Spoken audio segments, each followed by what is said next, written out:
Recording in progress. My name is Nate. I am the general manager for Rose Training. As most of you know that are on our journey, we teach Celebrancy as our main item on scope. We also have chaplaincy for those that are interested. We have funeral celebrancy. We've just added a short course on MC, on becoming an MC for anyone that's interested.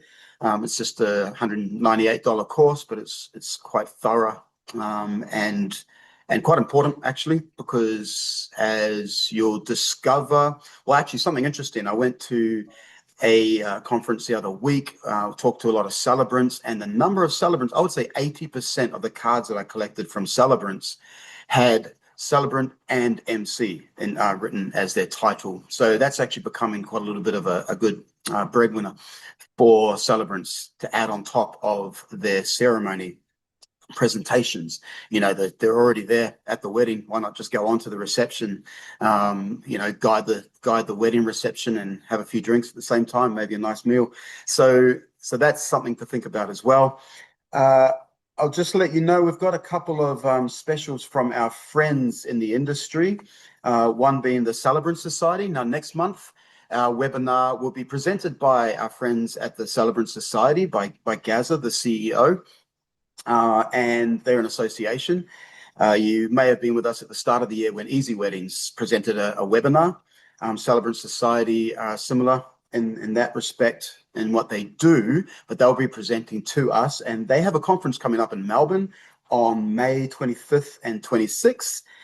If you're a member of the Celebrant Society, you already get a discount. But if you're a non-member, they've said that any Rose Training students, past, present, can get $100 off their conference ticket. So if that's something you're interested in, please reach out to us. We'll give you the code, and you can hit that up. I'll be there. I'm gonna fly down from Brizzy to Melbourne and spend some time in beautiful Melbourne. I haven't been there for a long time. The last time I was there in 2015 when I appeared with my brothers on a show called Family Feud, believe it or not, and we scored a big fat 0. Wasn't as exciting as Married at First Sight, Bec, but I thought it was pretty exciting all the same. And also for our friends in Brisbane, our friends at the Tingalpa Pioneer Chapel, if you want to hire their venue, so you may be performing a ceremony for family and friends, they want a nice, tidy little, sweet little spot, little chapel, they're offering to our Rose students and alumni 50% off for their first hire of the Tingalpa Pioneer Chapel. So there's a couple of things to think about. Our friends in the industry reaching out to us and saying they want to be a part of our network and be more involved with what our students are doing and our graduates are doing, and I really love that. We're all in this together. All right, a little bit of housekeeping. We've got you on mute, so that's great. If you find a way around it, please be sure to tap out of that so we're not hearing too much in the background, and we can all zero in on what our guest speaker has to say to us today, because there's a lot of good value, a lot of gold to glean from that.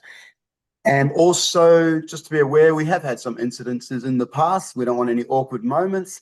So you've got your cameras on, but if you have to, just make sure it's pointed in a direction that is not going to embarrass you or anyone in your family.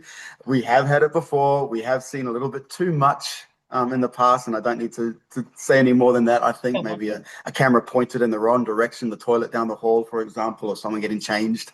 So let's be aware of that and avoid those awkward moments. Other than that, let me introduce our guest speaker today. All right, so she is from New South Wales, Central Coast. I lived there many years ago. Still won't support New South Wales in the origin though. Queenslander through and through. But I've lived there and it's a beautiful place, and this is where she comes from, our guest. To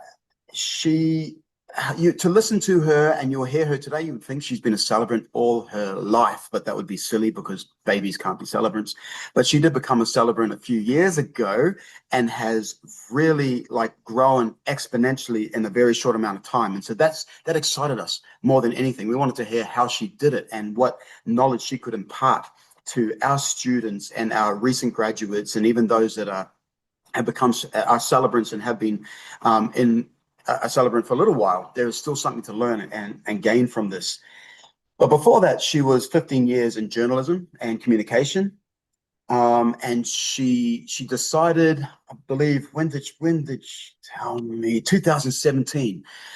She first thought about becoming a celebrant. So first contacted Rose Training in 2017. But did she sign on the dotted line then and there? No. In fact, she hummed and hawed for the next 5 years, I believe it was. And in 2022, finally bit the bullet and went for it and started studying and became a celebrant. And a very short time later, just smashed it out. From what I can see in her records, she actually like just went for it, gung ho. After waiting for 5 years, she thought, "No, that's enough. I'm just going to go for it." And she smashed it out, became a celebrant, went from 16 ceremonies in her first year to over 70 annually. She's appeared on Married at First Sight, and other publications, so it's becoming quite a popular celebrant. She is known as the Love Page Celebrant, which is quite a cute and quirky little pun, because her name is Bec Page. And I'd like to introduce Bec Page and hand the microphone and the floor over to you, Bec. Thank Welcome. you very much, Nate. What an intro. Thank you. I'll just skip through my first slides because you've introed me so beautifully. Now, thank you everybody for sharing your lunch time with me. I hope your sandwiches are tasty and delicious. I'm going to share my screen. Is this one? Share. And I am assuming you can all see my screen now. Is that a yes? Thumbs up? Yep. Yes. Okay. So what I'm going to talk to you about is my business, which I can talk about underwater. So I've created a bit of a presentation just so that I'm forced to stay within my guardrails. Otherwise, I will go on and on and on.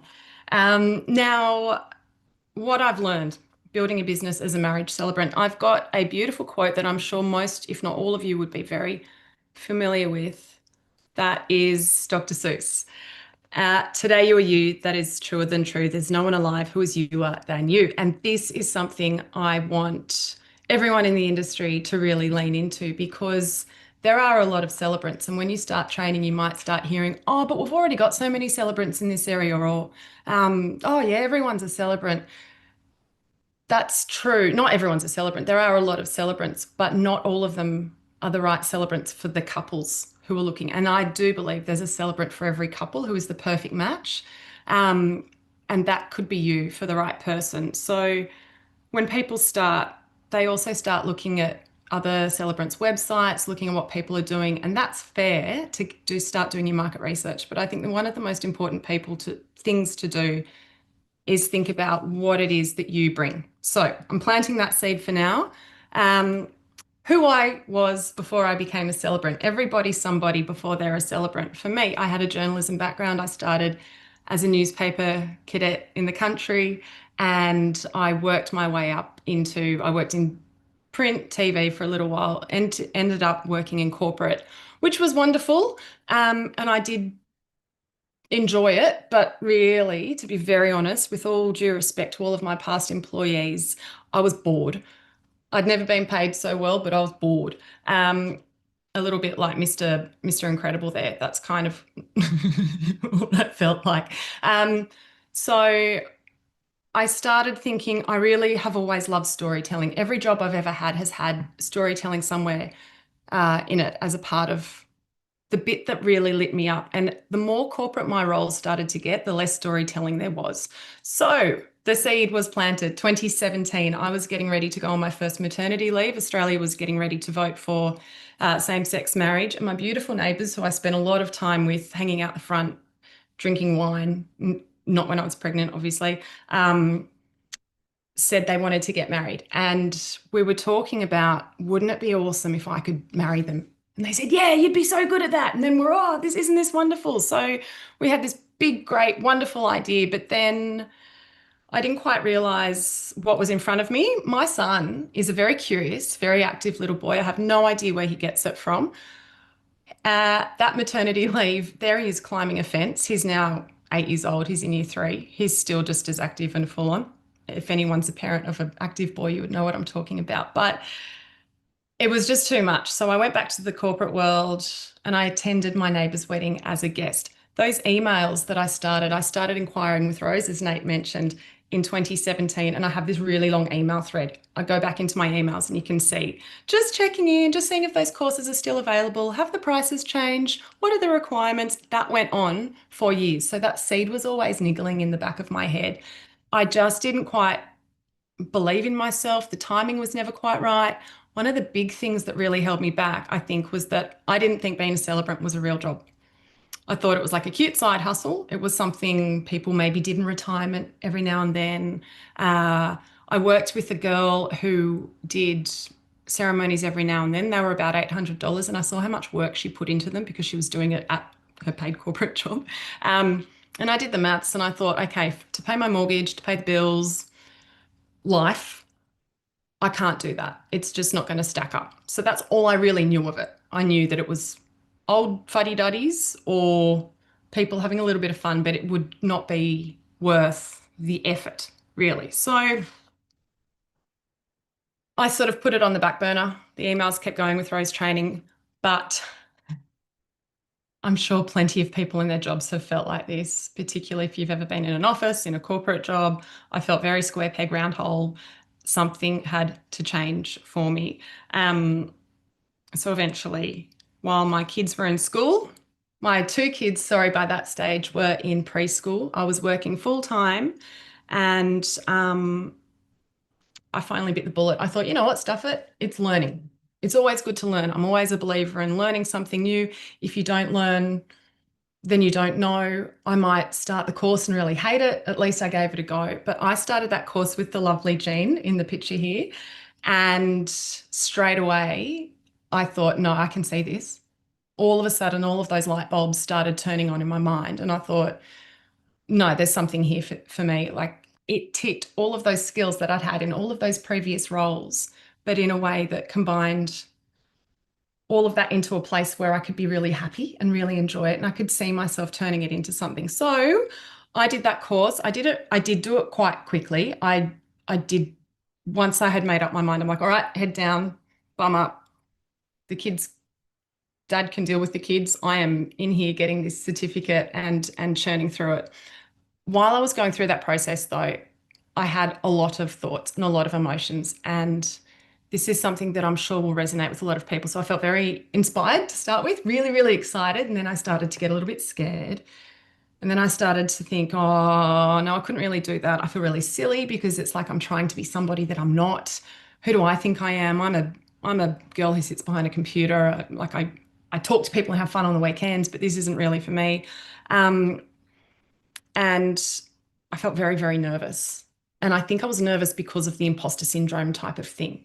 I didn't realize how much, it really could have been me. So I also then realized, as Jean started teaching us different things, I did the 1 week intensive on Zooms and then completed the rest of the course myself. I don't think I realized also, I just never thought about it, that there's a lot of investment in setting up a business. And if you want to be taken seriously, you need to do it professionally. If I wanted to be professional, even if I just wanted to do one a month, it's somebody's wedding. So to respect that, you can't just have your kid's Kmart speaker, and microphone. You really need to treat it properly. And then I thought, well, if I'm going to go and buy this $2,000 PA system, I might as well go all in and really try to make something of this. So that had then, of course, added to the whole imposter syndrome thing. And I was thinking, I'm not a business person. I've never run a business before. I've always been an employee. There's always been someone paying my super and I get paid to go to the toilet. Like you don't get paid to working for yourself. It's a whole nother ball game. So all of those emotions were in there, but I got through that course. I got that Cert 4 and I feel like I was prouder of myself the day that came through than I was getting university degrees because I could see exactly where it was going. It wasn't like theory and a lovely accolade. It was actually something practical that I could pick up and own and start running with straight away. So then the dreaded Attorney General process. I saw someone in the group chat before saying they're waiting, what was it, 4.5 months or something? It's the longest wait of your life. But in that time, what I did was start to set up my website. I really started networking. Networking was one of the really big things that I did. And And so I got some professional headshots done. I now realize I spent way too much money on those, but it meant that when my website went live, when I did get that registration, it looked legit. I wanted to be taken seriously. Um, I did hit the ground running very quickly. My first three weddings were all through networking. They were not through ads. They were not through directories. They were not strangers on the internet. They had all come through me as referrals in one way or another. So my first wedding that I ever did was a celebrant I reached out to for a coffee, who's now a really good friend, while I was doing my training. Um, she got an inquiry and she couldn't do it, so she passed on my website, and that couple booked me. I can't tell you how much I undercharged that couple and how much I over delivered. I went to so much care and put so much into that ceremony that I know they didn't really even care about. It was such a low price point that's something also that you learn, that there are couples who value different things. And if you're someone like me who really values all of the care and the little extras and the storytelling, and they don't, then it's a waste of your time. But you learn those things with your business as it goes. My first one, I think that one there was maybe my third wedding that I did, and that came through another celebrant who had seen me lurking in some Facebook groups, some industry Facebook groups, and she reached out to me and said, "I really like your vibe. I'd like to mentor you," which was amazing. And it was such a good start to have from the beginning, because I felt like there was that, I could say, ask her stupid things and not feel judged. Like if you're in a Facebook group, you may not feel this way, but asking questions of strangers who are peers, who are kind of ahead of you, sometimes there's a bit of hesitation about, oh, I'm going to look so silly asking this thing. So it was wonderful to have someone that I knew I could ask, who wasn't going to judge me, who was really going to help. So she gave me one of her overflows that she couldn't do. And another one was my third ceremony, was from a Facebook group. A celebrant could no longer do it. She was unwell. And she asked, can anyone take this one on at short notice? She hadn't done any prep at all. So she transferred the gnome over to me. And I took such great delight in getting to know the couple and writing their script and presenting that. In those first ceremonies, I made a lot of mistakes. I'm really pleased I didn't charge them what I charge now, because they wouldn't have got what they paid for. I asked the wedding party to sit down in the front row. That wasn't discussed, but that was the way the ceremony rolled. I forgot to give one couple the Form 15 after the ceremony. It wasn't until I got home and went to register the wedding and opened my folder and went, oh my God, it's still in my folder. So I'd already cracked open a beer and put my trackies on. I had to put that down, quickly go back to the venue. Luckily, it was a local venue and it wasn't like a 2-hour trek. And the security guard recognized me, and he let me come back in, and I went and delivered it and probably pretended it was part of the service to sneak in like a ninja or something. I don't know. But the point is, mistakes happen. Not that long ago, I forgot a couple's surname as we made the pronouncement, but I knew the musician really well who was doing the exit song. I don't know why, I just completely mind blanked. But then I said the newlyweds, and it was fine. The only person who knew was the musician, because he knows how I do the pronouncements at the end. So you start learning, well, you're human, but you learn as you go. And after those first few weddings, I was off and running, and I was having so much fun. And I found I was in a role where I could use all of my skills. You get to ask really personal questions, really nosy questions of people who are strangers, and they volunteer the answers. They pay you to ask them nosy questions, and then you write it into a story, and then they actually enjoy it as you present it. Having a journalism background, people never wanted me to ask them nosy questions, and they certainly didn't pay me for it. So this was a really refreshing career shift for me. And another lovely thing is that you get, when you get a positive review, it's like you've done your job. You've just done your job, and you get patted on the back publicly. There's not many jobs in the world where you get that. That's a really, really cool perk of the role. It's so emotional. But having said that, because it is so emotional, it's very hard for a lot of us to draw lines with boundaries, to think, okay, sometimes you've really got to put your head before your heart, particularly if it becomes a full-time business and if it's your main source of income. Things like discounting, things like adding on services, scope creep with weddings, I mean, meetings. So some people might want to meet you in person, even though you agreed on just a half-hour online meeting. And then all of a sudden you've just spent 5 hours, at the pub with them, which could be really enjoyable. But if you've got a family at home waiting for dinner, it's time to go. So there's a lot of lessons that I've learned over the years with all of that. Some of the other mistakes I made probably quite early on was, I touched on it before, but trying to be anybody else, there's no point because people are paying for you. You're selling yourself. And that's the beautiful thing is that we are all so different and there is a different celebrant for everyone. So that was something that it didn't take me long to lean into what I loved doing and asking for feedback from other vendors. So photographers are the best, particularly videographers, because they have to listen to our ceremonies and they hear us and they can give some tips if you find some very friendly ones who are happy to do that, who even some might send you a raw copy of your ceremony, that you can go back and listen to yourself and think, all right, and make some little shifts. But that's sort of a little bit further down the track, depending on where everyone is in their business. Every ceremony you do, though, is like an audition for other ones. There are people there watching who will remember you or remember the way you made them feel. Most importantly, I like to tell my couples, I don't want your guests to remember my name a week later. I want them to remember how they felt. That's a really big thing. And um, there can be a lot of main character energy in the celebrant industry. And some people might want that, and that's okay. If that's what you provide, then you lean into that. But a lot of couples may not want that. For me, it's all about the beautiful emotion and everything. Now, over time with this business and being in the industry over the past few years, what I've learned when I've seen successful businesses, there are foundations that I've started to recognize now that they all lean into quite well, because it's really easy in the beginning, particularly, to lean right into your marketing because you think, gosh, I'm really desperate to get those sales. I really need to get these couples in. I need to be legit. I need that social proof. That's a big thing.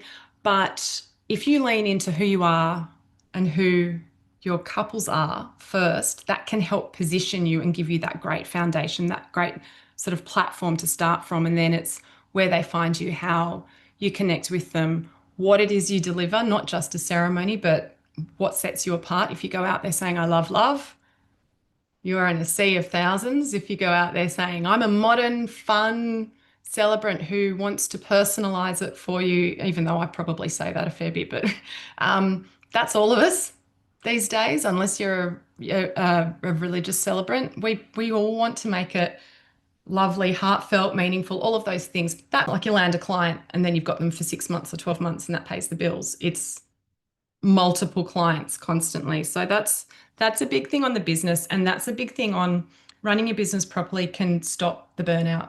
And a lot of people do this where an easy mistake to make, and I did it, was discounting your prices early and then filling your books up and then having to deliver and then feeling hopefully not too resentful, but maybe resentful of yourself and your past self for having prices that were so low, and then playing catch ups when you know that by that stage your services and your time is worth more, yet you have to see through what you've promised in the beginning. So that's another big one, and that comes back to a lot of pricing as well.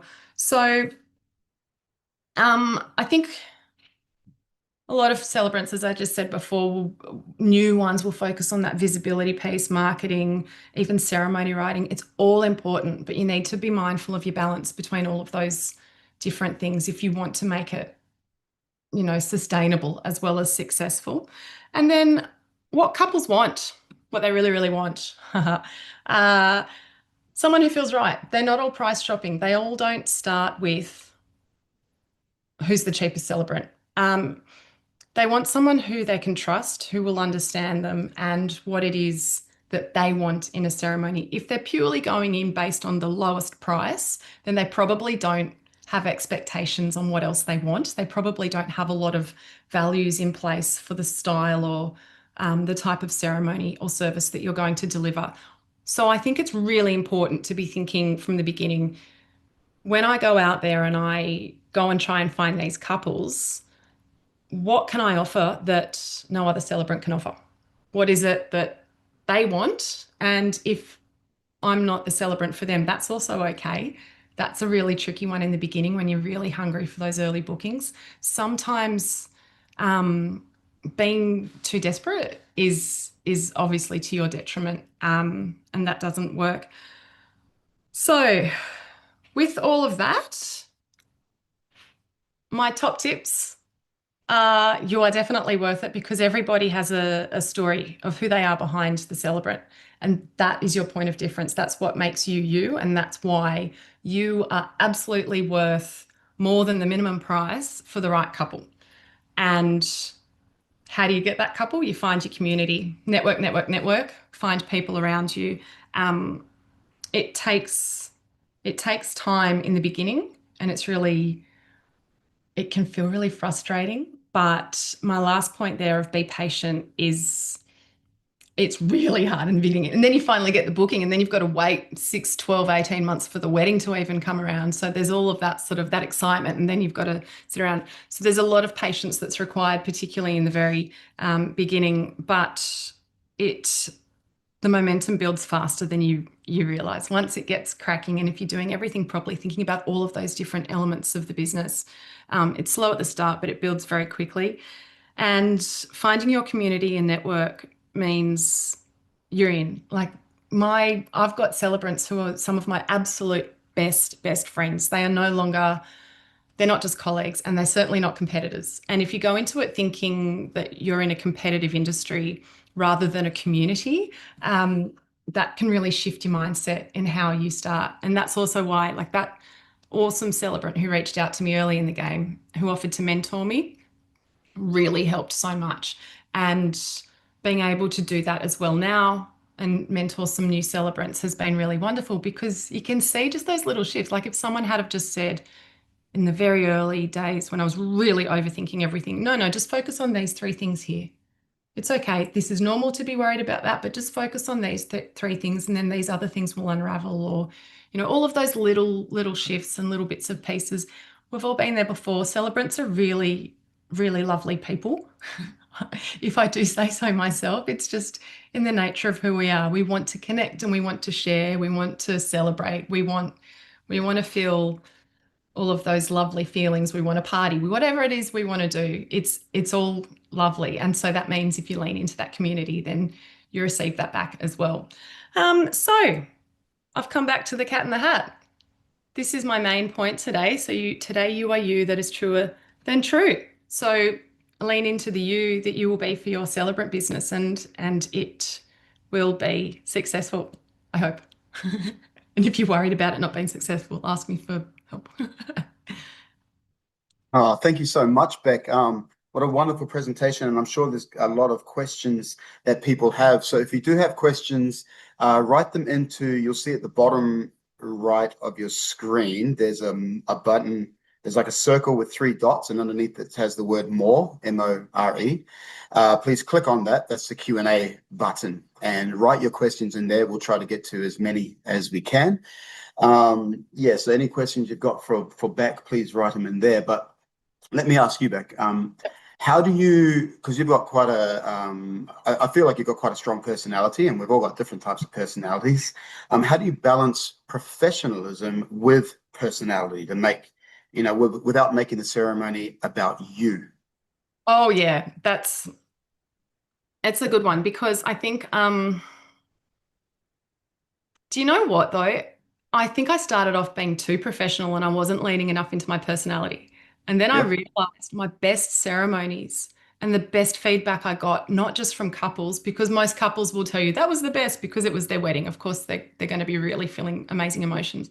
It was from other vendors. And it was when there are particular photographers and videographers and musicians that I work with a lot, and they give me really honest feedback. Like they will say, "Oh, you're a bit tired today, are you?" It's okay. The couple won't know, but we know.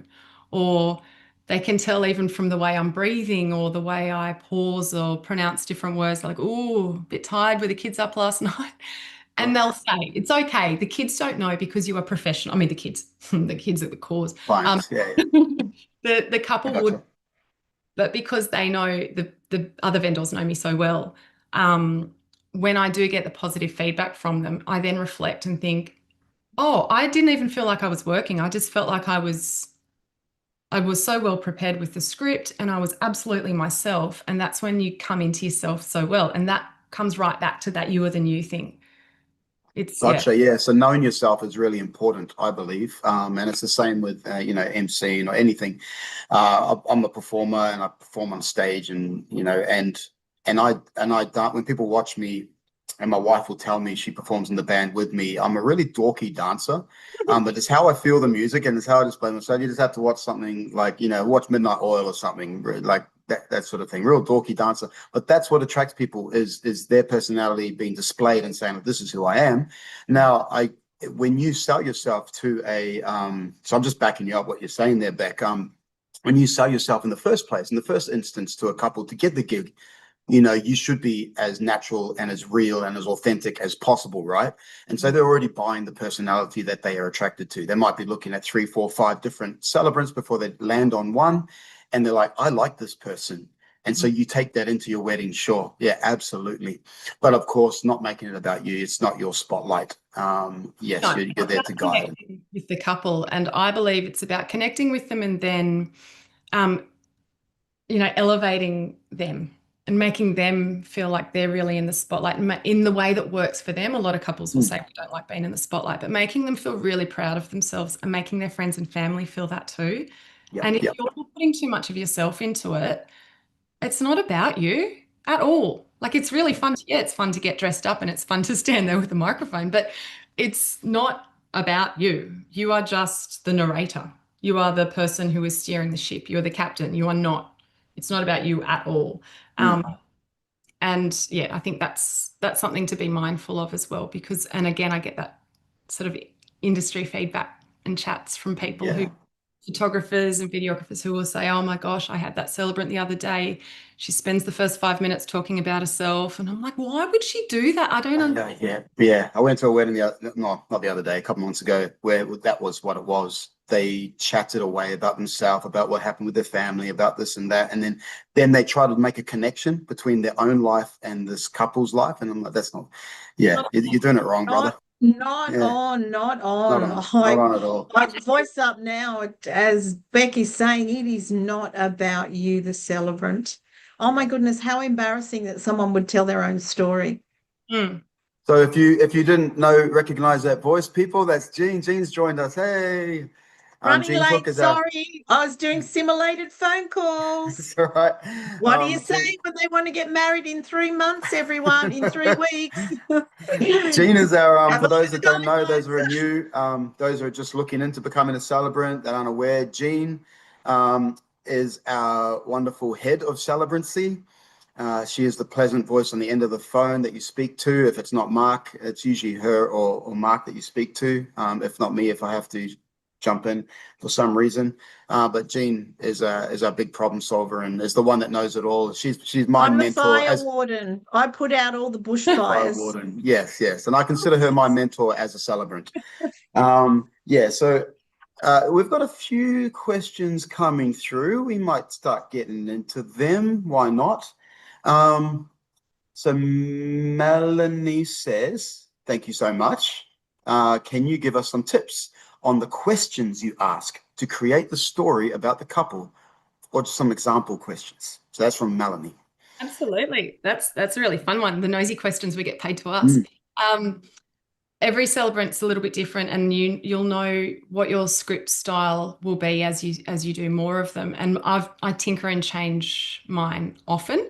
Um, I often will start with the basics of, how did you meet? Who was it's not just how did you meet? Because then they can say Tinder. It's going a little bit further into the question and saying, do you remember how you felt when you first met them? And this really stumps some of them. And then, but I find it really rewarding because once I start squeezing emotions out of them, I'm like, here we go. So you're getting married to someone you love. Now we've found the love. It's getting that out. I like that. How did you feel? What were your first impressions? That's always a fun one, or often a fun one. What do you love about them? But then I also ask in another point, what do you admire about them? And I make sure those questions are separated because you get slightly different answers. Or what are you attracted to in their personality? Depending on the couple, I might also throw in or physically, and then you get some funny ones. Like you expect blue eyes, and then you end up with inappropriate things. Um, uh, be careful because I know The ones they don't want you to print, they just want you to read. Yeah, well, I had one groom ask me after answering a question. Oh, I wish I could share it, but I'm being respectful. Yeah. He then called me and he said, "Oh, sorry, I didn't realize what those questions were for. I just thought you were asking." I'm like, "Well, I'm your Yeah. son." So, but also at the beginning of my portal, it says, don't share anything you wouldn't feel comfortable um, telling your grandma because she's probably going to be sitting in the front row listening to any of these elements in the story. And yeah, that was quite fun. I've had some really inappropriate answers and I love them, but I'm respectful and professional, so I won't weave those in unless I can tell it's going to work. Very easy for these clients to get comfortable, very comfortable with the celebrant, and just almost just open up about everything and anything and everything in their life, right? It just, yeah. So you do have to set some sort of boundaries. I know months after I married one couple, the every time he got drunk, the groom would call me up to discuss his issues and his problems. Eventually, I had to block because it was coming, yeah, so over the top. I'm a bit of a counselor, and it's also Yeah. important to be mindful of Mm. like I had a bride ask me how to dump a bridesmaid, and like Oh Jeez, dear. come Oh on. dear. All right. Yeah. but I think some Oh, sorry. Yep. You got no, more on that's that? all right. Okay. Michelle, just so we can go through the questions. Michelle asks, what association are you with? Yeah, I'm with TCS, with Okay, Gaza. so the Celebrant Society, yep. Now there's a lot of societies and associations out there. We don't promote, as Rose Training, we don't feel right promoting one over the other. We've got to try and be embracing of all. We've got to be careful because just of where we're positioned in the industry. But we do reach out to all of them and say, like, we'd love to do some collaborations and promote, and reciprocate the love and all that sort of thing. So we had Easy Weddings earlier in the year present their annual report. You can still find that. We're happy to send that to you if you reach out to us. And we have the Celebrant Society, who Bec is a member of, coming up, as I said at the start of this webinar. We have them as our next guest speakers in next month's webinar. So that will be exciting. Gaza, the CEO, will be presenting there, and he's the one, or they're the ones putting on that conference in Melbourne. I put the link into the chat, and I might remind you all of it anyway. But yeah, if you just go onto the Celebrant Society, if you're in Melbourne or do want to go there on the 25th and 26th, the conference there, if you put in the code, if you're a non-member, if you're a member, you already get a discount. If you're a non-member, put in the code Rose Training, capital letters, and you get $100 discount. Okay, cool. Miranda asks, how long did it take you to decide you were going into it full time? Okay, yes, that's a good question. Yeah, I missed that. So I got my registration in February, and by the end of that financial year, I had left my corporate role. Yes, but I had I had saved up for myself with that as a goal, and then I thought I'm going to give myself 3 months. So I'd saved up 3 months' pay, and I thought if I can make it work, then that's wonderful. If not, then I'll just go back to working for someone else. And now I could never work for anyone else. I've made myself so unemployable with the way I work and the way I run my day, and I love it so much. I love my boss. Well, that's a good segue to the next question from Shauna is, do you have any employees, or are you just is it just you, or do you use anyone else? I do. I have an assistant now, part-time, and she's incredible because all of the things that I love about my business, I can focus more on. And then some of the really tedious, there's a lot of admin. Like each wedding potentially could be 20 hours of work. And if I could do 20 hours of chit-chatting and getting to know people and having beautiful, all of those things, that'd be great. But it's not. The reality is there's a lot of admin, and it's not just the admin on the wedding, it's the admin of running a business. And like the other day, I thought I'll just quickly do some things with bookkeeping and tax. And then all of a sudden, like there's 2 days gone, and then you haven't done the vow checks that I'd much prefer to be doing. Instead, I've been doing fiddly little reconciliations and things. So I actually had to have a bookkeeper. I outsource that because I can't stand it. It takes me too long to be able to outsource the things that you're not good at, that take you too long. Then it's like, do you keep doing those and capping your business growth, or do you outsource the stuff you're no good at or that you don't enjoy so that you can do more of what you love? And then with that, potentially the business can grow. Yeah. Yeah, 100%. No, I agree with that. I agree with that method. I mean, I don't know, you get two more weddings out in the time and effort that it would take to do whatever the BAS statements or, Oh, whatever it is that, you have to knock out as well, or you could get someone else to do it and those two weddings would cover it. So, what would you rather be doing? Leverage, be smart. And Reed asks, in terms of pricing strategy, can you share thoughts on how you increase your cost? Is it done yearly based on demand, etc.? Thanks. I might also throw in there a thought for everyone. I mean, right now, I know of a few people who are adding like a little surcharge because of petrol, depending on the distance, the way it is. I'm not sure if that's for everyone, but I just did hear of that.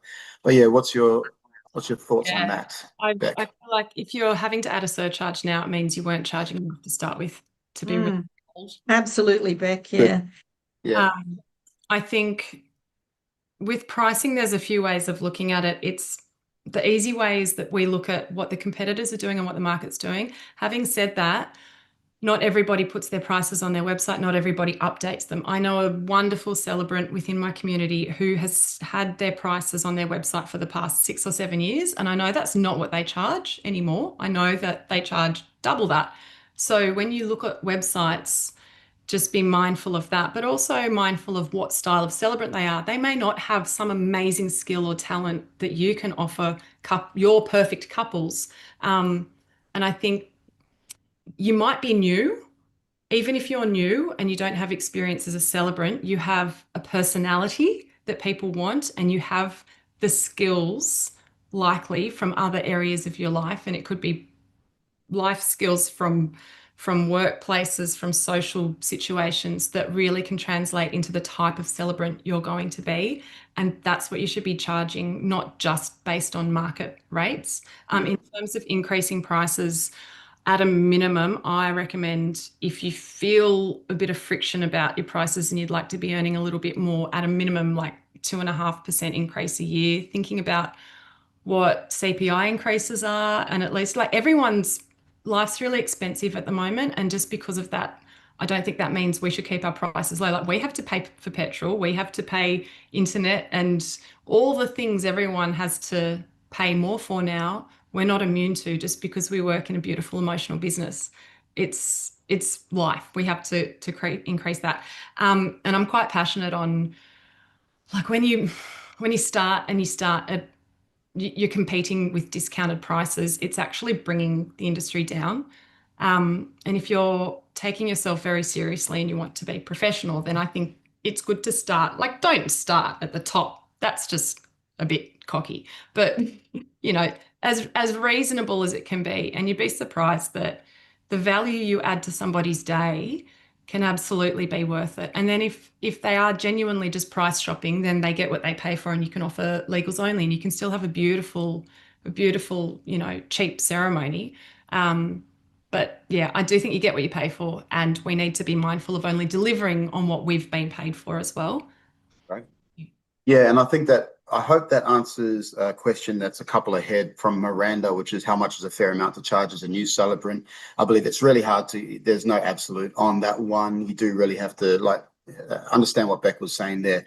You'd have to take there's so many factors and variables. But Anna asked, Bec, you mentioned your mentor told you to focus on just 3 things. And I don't know, did you actually say what those 3 things were? Or are you just teasing us? She actually she helped me a lot in the very, very beginning. One thing, actually, she did say, don't try and be anyone else, lean into yourself. And she said it flippantly in one of our chats, and it really stuck. It really stuck. And that is one thing that I think all of us, no matter our stage of business, should be leaning into. But no, I was more sort of saying, I wish I had at those points early and in those, periodically over the first few years of someone saying, stop overthinking all of these things. And a lot of it is like anecdotally for everyone, it would probably be thinking about those pillars, like not just thinking about your sales all the time or thinking about marketing, marketing, marketing, because within that, you could sell the most premium product, but then because you've done no work on your professional development, your delivery isn't there. So it's thinking about, all right, what are the needle movers this week for me? And I have to do that all the time. I have to think, what are really the most important things before I start writing blogs about things that are not going to make me any money. I'm gonna and sometimes it takes somebody else to just help you with that guide. Sometimes I use my husband because he is so not as emotional as me, and he's a very analytical person and not quite as fluffy. So he'll say, no, no, you need to send those invoices, write that script, and then just do that one little sales thing. I'm like, oh, okay. Sometimes we just need to get out of our own heads, and that can be really helpful if you've got, someone in your corner helping you with that. And say along those lines, just a little tip. When you are, because you talked about your own professional development and even personal development, often that will come after a wedding. You talked about mistakes that you made. And so sometimes we will, just as human beings, will take those mistakes and we will ruminate on them to the point where we can't even sleep at night because it's the last thing we're thinking about and the first thing we're thinking about when we wake up. And so you get a bad sleep and then you become irritable and then it just becomes a cycle of, a spinning wheel you can't get out of. No. Yeah, no, never done. Affects us all. But can I say, like, when you go to a point, you should be looking for and gathering feedback, and then self-evaluating, and you should be introspective regarding your weddings afterwards. But my recommendation, personally, I always say, set time for it, and then say, for example, 20 minutes. I'm going to focus. I'm going to look at the feedback. I'm going to analyze my wedding. I'm going to look at the mistakes. And then at the end of that 20 minutes, okay, I put it to the side. I figured it out. Okay, cool. And then you're moving on. It's totally new. Otherwise, if you leave it open-ended, it doesn't end. So yeah. And if I may as well, sharing with that community. If you build that community, I've got some celebrant friends who we ring each other on our way to or from ceremonies, and we'll know the little things. And I might say something like, oh gosh, I forgot to do this or that. And they'll say, oh, it's all right, Bec, we do that all the time. You go, oh, really? You do too? Oh, and all of a sudden that worry has just gone and you Yeah. don't need. Yeah. You realize you're not alone in making mistakes. 100%. And being a part of an association can help as well. There's some groups, I know, well, TCS, Celebrant Society, they've got a Facebook group page, and I know people jump on there and say, like, oh, I had this happen to me at a wedding. Everyone jumps on and like just basically like a virtual cuddle in the sense, and everyone feels good and you move on. Carolyn asked, how can you become someone's mentor? What's the process?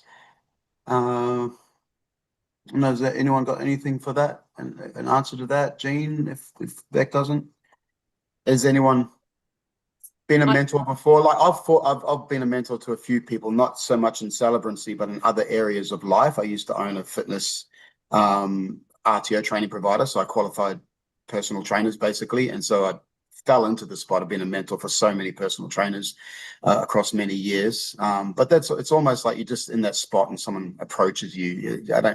You don't usually advertise yourself as that. It's not because it's not a I was career getting move. a lot of celebrants reaching out to me asking, and I absolutely love helping and I love workshopping through all of the different things. And then I started to realize just how much time I was spending on it and away from the work that I was getting paid for as well. So I've pulled it into a bit of a much more structured mentoring session that I do now. And it's great because we've got a workbook. I think my mentee from yesterday is on this call as well. Okay. We go through a lot of those different points, and then we also have very clear, actionable steps. Like, what are your next 3 things going to be? What's the deadline for that? How can we make sure that happens? What are those little steps? I feel like sometimes when you've got somebody who's in living and breathing and a few steps ahead of you in the game that you're wanting to improve your presence in, then that can be really helpful.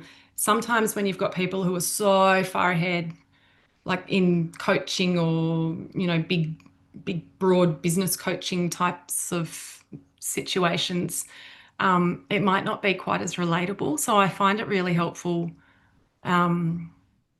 Like I've had some amazing mentors, and I absolutely love helping people who are, you know, a few steps behind me, because it's like, we're just here, just take this leap and you'll be here too, and then we can, yeah. Yeah, I think Nate, if I may, yeah, go ahead. if I Yeah. may just comment, because I do mentor, and I put the focus back on what that person wants to focus on. So let's break it down so it's not so overwhelming, because you want to know everything at once.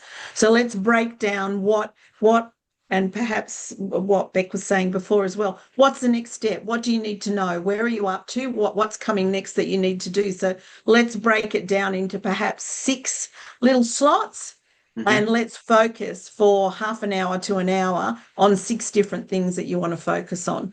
And I find my mentees will go, they'll sit for the half an hour, we'll go through everything that they wanted to focus on and not jump ahead.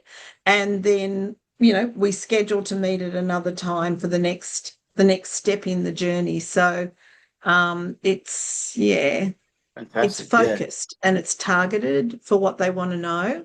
Yeah. Brilliant. Okay, thank you. And I do think mentors and mentees are kind of like, I don't know if anyone's a fan of Harry Potter, but when he goes to find his wand, or when anyone goes into the shop to find their wand, the wand and the wizard find each other, or the witch. And I think that's the same with mentoring and mentee. You find each other, the right person for the right mentee for the right mentor, and vice versa. Nate. I Do have you? to say, I do have a wand. Yeah. My son's I bought thought me you a were a wand. witch. Yeah, no, I'm a fairy godmother. I'm not a witch. Don't say White that. witch. My son's bought me my first wand when I became a marriage celebrant. It sits in my, Oh, but nice. no one's asked me to wave the wand at their wedding yet. I'm still waiting. Got the wings for it. Okay, Lani asks, how do you integrate we're quick running out of time. I'm going to try and answer as many as we can, guys. So maybe we'll talk a little bit faster.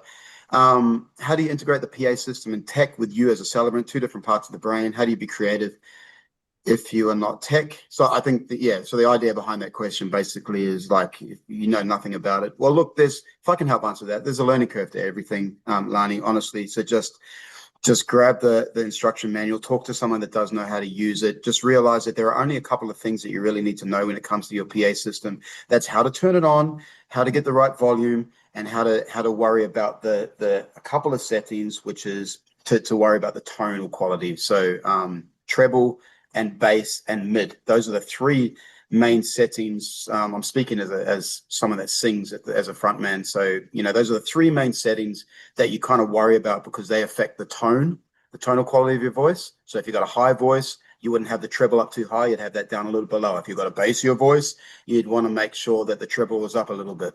And so you just worry about those 3 things. But I mean, you can almost YouTube and find out those sort of things. But it's a lot of play and a learning curve that we all, have a headache trying to get through. But it's worth it. Hey, Nate, Yep. we're at 4 minutes too. Can I just do know. a bit of a reminder to any of our students who are on Oh, that yes. Yep. we've got a drop in tonight with Mark. Yes. So tonight's Wednesday night, and drop in tomorrow lunchtime with Mark. Yep. And I've started a lunchtime one on a Friday as well. The Friday one is for ceremony only. So cluster 5 or ceremony only. So just a bit of a plug, and I'll let you go back to that one. Just so everyone remembers that it's free, and Mark and I are here to help you with all of your work during the course. So take advantage of it. Great. I cannot believe how many questions we have got, guys. And I'm so sorry we're not going to be able to get to all of them. Record number of questions. Record number of questions. And this is brilliant. This says a lot about you, Bec. You've inspired a lot of questions to come through. Normally at this point, we like to introduce Ben or Minna or whoever's on, just to say hello. Have a quick hello, Ben. Are you there, or Minna? Anyone there? Anyone there? Oh, they dropped out. Okay, that's all right. That's that's just for those that are prospective celebrants. And so who you're going to be talking to when you jump on the phone. If you do want to inquire about joining the course and becoming a celebrant, of course, making the phone call doesn't, it's a no strings attached phone call. And Ben or Minna, whoever speaks to you, will talk you through the process, let you know all the same things that Bec was told back when. way back in 2022 when she signed up. So please do that. Give us a call or we'll reach out to you. Okay. I'm going to suggest when we run out of time, if you wanted to share those questions with me, I can answer them on my Instagram. That could be a way of sharing. Great. So look up the Love Page Celebrant. Is that the Instagram handle? I'm doing like a little plug for everyone to follow me, but you can. But No, we want to plug you. Of course we do. Yeah. The Love Page Celebrant. Is that You're going to the have a handle? whole lot of new friends in the next hour, Bec. Can everyone remember that? The Love Page Celebrant. Go and follow Bec. I hope I remember to pick the kids up then this afternoon. I nearly forgot yesterday. Wonderful presentation, Bec. Let me just see if there's Awesome, a Bec. few that are duplicates, kind of. So, and I apologize again, guys, if I miss your question, but you can send them through to Bec if it's pertinent, or you can send them through to us if it's about the course. Amazing presentation, Bec. Thank you. That's from Lily Nikora. She wants to know, we've got time for maybe one or two more questions. So could you give any tips on how you manage your nerves pre-ceremony? And can I just say before Bec answers that, nerves are okay and you want a little bit of nerves. It means yeah. A few things. Sorry, I thought you said nerds. Nerves. How do you handle nerds? Sorry. They always love Lord of the Rings, so I always say when I present the ring bearer, it's always the Lord of the Rings. Anyway, but that's another subject. Nerves, I try to think about what I've eaten and what I've had to drink as well, like not too much caffeine, obviously. I don't get too nervous anymore because I feel very natural, but I did used to. Grounding yourself, a lot of breathing, like just don't breathe deeply in the microphone. If you're taking a deep breath and breathing out, make sure you're slightly away from the microphone, but just taking a moment and prep in the car. I try to voice note my scripts, and then particularly the love story element, and then I listen to it in the car on the way to the ceremony just to really familiarize myself with it. And breathing is big. If you can open up your vocal cords and your diaphragm, then your nerves will be all loose and feel much better. I'm not a voice expert. I do know a wonderful voice expert who I can recommend if anybody would like one. But I think breathing, deep breathing, and belting out karaoke songs in the car on the way to a ceremony as well can just move it all. Yeah. That's good practical advice. I like that one. Okay, so we've quickly run out of time, and honestly, there are so many great questions here. But Bec has been willing. We're willing to answer your questions as well. Ben's here. Look, Bec, if you have to go, that's absolutely fine. We understand. I'm willing to stay on for another 5 minutes for anyone that wants to hang back. People are finishing up their lunch break and so are quickly going back to work. Jean, are you on for another 5 minutes as well, if you have to Yes. Okay, and Ben's here. So, Bec, do you need to go? It's okay if you do. For another 5 minutes? Okay, cool. Well, let me throw out another couple quick. Ben, you want to introduce yourself real quick? Hey guys, I'm one of the course advisors here with Rose Training. Probably spoken to me. I've spoken to many of you guys. So great to see so many online. This is awesome. And Ben, just having a listen to what you were saying is really, really encouraging. I'm at the start of it, so we're talking to people at the beginning of their journey and talking to them about things like, it's not a dog-eat-dog kind of business. So it's great to hear what you've said. It absolutely goes with everything that Jean's taught me about Celebrancy. And if I know anything about Celebrancy, it's only come from Jean. Yep, taught from the best. Thanks, Ben. Jennifer's asked a really, I think it's a pretty cool question. Based on your experience with your couples, what do couples value most when they're paying a premium for a celebrant? So if you're putting on a premium price, is there any sort of one element, or is it the whole holistic package? Is there anything that sort of sticks out as an add-on or what have you? Really high end, at the very, very high end of the market, which is not my end, but I thought it would be for a little bit. So I started marketing myself that way, thinking that's the ultimate. And I got a few of those couples and I found they actually, at that very, very high end, don't tend to value the emotional storytelling as much. And they very much value the aesthetic of everything. Yes. So the Instagram shot, yeah. Really? Wow, that's interesting. I find they tend not to want to do personal vows because they'd much prefer to put their focus and energy onto some of the aesthetic things in their planning process. Having said that, there's amazing people just for me below that I really love marrying because they might be busy professionals. So what they value is trust. They want to trust you. They want to really know that they've got an expert who can do everything they say they're going to do and not annoy them because they're usually busy corporate professionals. And so if I can be as concise and helpful and practical as I can, along that planning journey and not bombard them with all sorts of little snippets of reminders and things like that. If I can be really, all right, here's our clear agenda, like a corporate meeting. Here's what we're doing, but with my voice and tone, not, make it a little bit lovely. And then here's what I need from you, and this is how we're going to do it efficiently, and you're going to have an outstanding service at the end of all of this. So being respectful of their boundaries as well, because that's kind of what they're paying for. It's like they're paying for low touch, high quality. Yeah. Brilliant. Yeah, I liked what you said there about having a clear agenda and not overwhelming them with little details, that you're taking care of yourself. And I would say I'd add on to that though, but being prepared to micromanage and at least have an answer to some of the little questions that you feel are trivial, but that they will. So for example, I had a groom ask me like, okay, now when I put the ring on, how slowly do I put it on? So something little like that. And I didn't want to flounder with the answer. And even though I had never had that question asked before, so I confidently spoke about timing. I can't even remember what I said, but I fluffed it and, spoke about it because it really doesn't matter how fast you put the ring on.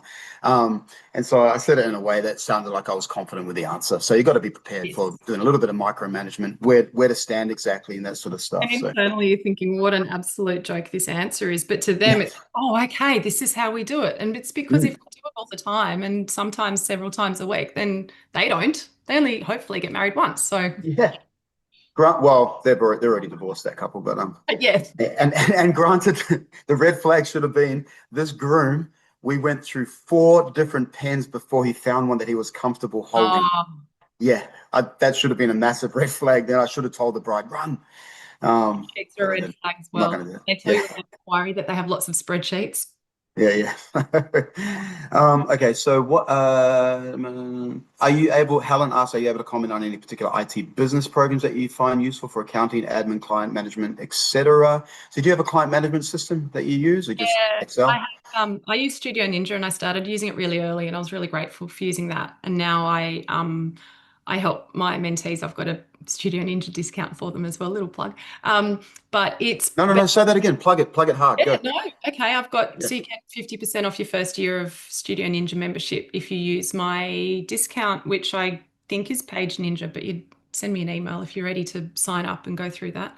Okay, reach out through her socials or whatever it is and ask about Studio Ninja and how you can get a discount on that management system. Very user friendly. I even tried to break up with them and go to another one. They were like, sure, break up with us. And then I came back and I feel like it's so. We knew you'd be back. Yeah. It's a We're wedding. ninjas. We know everything. All right, cool. What was it? Let's see, scrolling through. Just a lot of thank yous, gratitude for this day. More price point sort of ones, questions. And sorry, Ruby and other people asking about price points. It's really hard to answer that, to be absolute with that one. There are just too many variables. What did networking look like for you? Did you just start by joining Facebook groups? Yeah, I did. TCS Facebook group was a great one. There's a few Facebook groups for celebrants where you don't have to be a paid member of any organization. You can join. Actually reaching out to celebrants in my area and actually following them, saying, hey, can I take you out for a coffee if they didn't offer any sort of formal mentoring, that kind of thing. That was really effective. And I joined like a lovely little group chat and we all go out for Christmas dinners and drinks and things like that. So really actively being a part of your community, in your industry, in your area, because don't feel silly. People love welcoming you. And if they don't, then they're not going to last anyway, because it's just not in the nature of how we work. And I think that the really lovely, successful people in the industry open their arms up and we all help each other because we don't feel threatened. We feel like we want to improve the standards in the industry. And if we all help each other, it means we've got even better services to offer. and every couple finds their perfect person. You don't want to pretend to be somebody you're not just for the sake of a sale, because they won't, it's their wedding. They don't deserve a fake. They deserve Yeah. true, authentic version of what, it's not about you, it's about their wedding. Yeah. Well, we got a lot of love heart and a clapping hand emojis for that little monologue there, Beck. So that was well said. Beautiful. Benjamin Doyle. Doyle, that's an Irish name. Hope you had a great St. Paddy's Day, Ben. Asks, do you also do funerals? If so, how do you manage your emotion across the various ceremonies? Do you do funerals, Beck? I don't. I actually do so many weddings that I You don't need to. yeah. But I also like I might down the track. I'm not. Yeah, I'm not saying no to it down the track, but I feel like I'd have like they'd have to be over 90 and no tragic endings. Yeah, fair enough. Nate, can I just answer the emotion thing for Yeah, funerals? that's a good idea. At the funeral, you have a slight disconnection to the family. You are not in the middle of their loss as such, as harsh as that might sound. You're up there to MC that funeral. Your mind is moving at 100 miles an hour to make sure you're coordinating eulogy deliverers with the people doing the tributes, keeping an eye on what the funeral director's doing.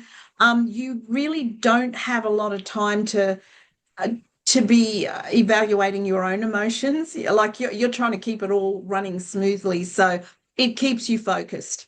Your role keeps you focused. Yeah, stay grounded. I get emotional. I'm a performer, I'm an artist, and so even at a wedding, I can get emotional, and you can feel it rising up within you. If you feel the love, it could be just one of those We all do, overwhelming don't things. we? We all Yeah, do. but we're not the star. We've got to keep it Exactly. all in check. And Yeah, that's what you got to do. You don't make it about you. It's about yeah, them. So it's yeah, about grounding yeah. exercises. There's a few. We've got actually a little micro course that we're just putting up for free. I don't think it's on our landing page yet, but it's about how to avoid that sort of thing. So we'll let you know. We'll send it out to all our students and recent graduates, etc. When that's up, it's just a little short, half an hour course that teaches you some grounding exercises, which is important, like breathing exercise and those sorts of things, and it helps you to control your emotions because it is a very emotional job that we're doing. Okay, let me just scroll through. We're well past time now, so I just want to answer maybe a couple more. How many weddings do you book in a week? I think this is there's an anonymous participant, but they're basically asking like, well, what's the sort of balance there? Like, what's too many? Yeah. Unfortunately, that's one that I learned on the job. I now have tried to implement a cap of no more than 2 a week. I've had to say Sundays absolutely no work, like it's blocked in my calendar because I was meeting couples. And I've got kids who are at school. They didn't know who I was anymore. It was getting too much. So I try to stick to 2 weddings a week. If a legals only comes in, that's fine. I'll do that as well. The most I've ever done in a day was 13 this year on Valentine's Day, but they were all legals onlys, and that was so much fun. I had a little pop-up pub wedding day because Valentine's Day was on a Saturday, and I'm like, oh, there's a little opportunity, and it was just gorgeous because they all knew it was just going to be legals only. So their expectations were really clear and they weren't expecting more. Some of them wrote vows. My favorite was one that quoted Chopper Read in his vows, which was just so appropriate for the pub. Like, it was so fun. But I do try to set it at 2 ceremonies a week. I have done probably my biggest ones have been like 7, and it's not fair to the couple. And I was probably thinking at the time of I'm a people pleaser. I didn't want to say no.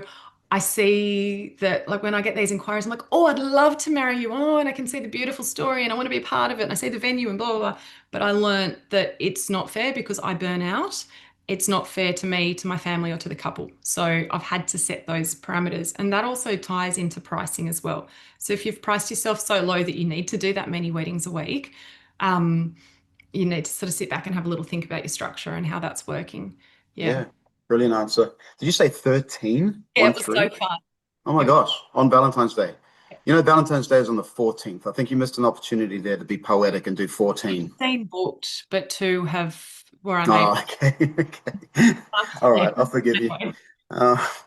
All right, Leslie, I think we've really got to close off now, guys. We really appreciate everyone being here. Oh, I just want to read this from Tracy. She's a journalist and now works in corporate comms. So one of your own ilk there, Bec, from Tracy Walsh. Yeah, so guys, there's a few more questions here, but again, we appreciate all the thanks that we're getting here for this. Grateful. Alison says she'll be in our area, Jean, and would love to catch up sometime. Sunshine Coast. Yeah, Sunshine we're a little Coast. Oh, it's a south of bit the far from us, Sunshine but Coast. But we could go to the Sunshine Coast, Nate. let's find a reason, eh? We could. Let's find a reason to go to the sunny coast. I think we could. I love it up there. We used to that. play the Caloundra Music Festival up there. Loved it. Yay! I know a few coffee shops in Caloundra. I think we could. All right. We'll I just think talk we could to do a the. We'll coffee talk hop. to the boss. Oh wait, I am the boss. Okay, See what the boss is. Yeah. Okay.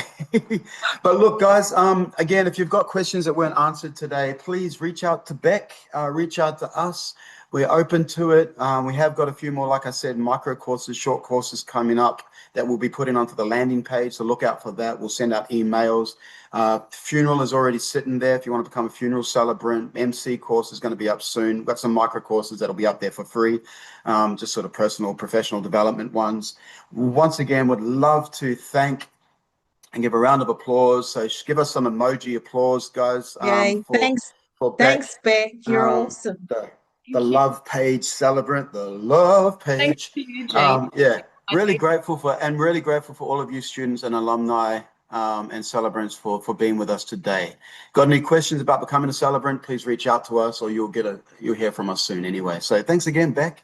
Thank you very much. Thank you so much. Have a beautiful day. Thanks, Bec. No problem. Bye. See you, everyone. Have a great day.